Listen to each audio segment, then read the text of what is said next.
Muli na naman ngang pinag-usapan sa social media ang SB19 and this time upang i-congratulate muli ang Mahalima dahil na rin sa sila ang kauna-unahang Pinoy pop na nakakuha ng 1 billion streams sa Spotify.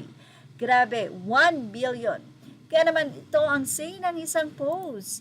Philippine superstar boy band SB19 has now surpassed 1 billion streams on Spotify across all credits. They are the most streamed Philippine boy band in Spotify history. SB19 1 billion Spotify streams mula sa World Music Awards. Kaya naman muli ay congratulations SB19. Siyempre, kanya-kanyang komento ang mga fans. Ang ilan ay sinasabing organic, legit. Ibig sabihin, wala itong ka-fake-fake at talagang grabe yung 1 billion na yan. So, gano'n talagang kasikat na ang SB19. Anila, congratulations Mahalima for 1 billion organic and not bot stream. It's organic. 1M sa akin dyan. Congratulations my loves. Yay for 3 years listening daily in Spotify of SB19 song and their solos.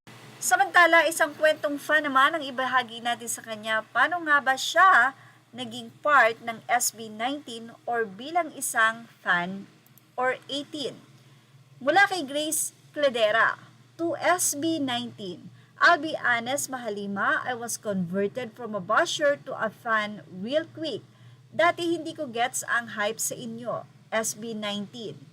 Pero ang hirap nyo palang hindi mahalin kapag nakita mo na ang talent at determinasyon ninyo.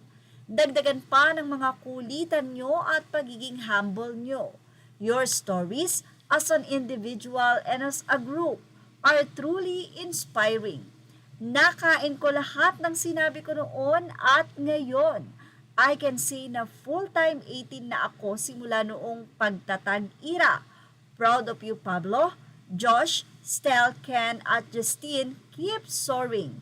P.S. Sana makapunta ako sa homecoming concert nyo sa April 18.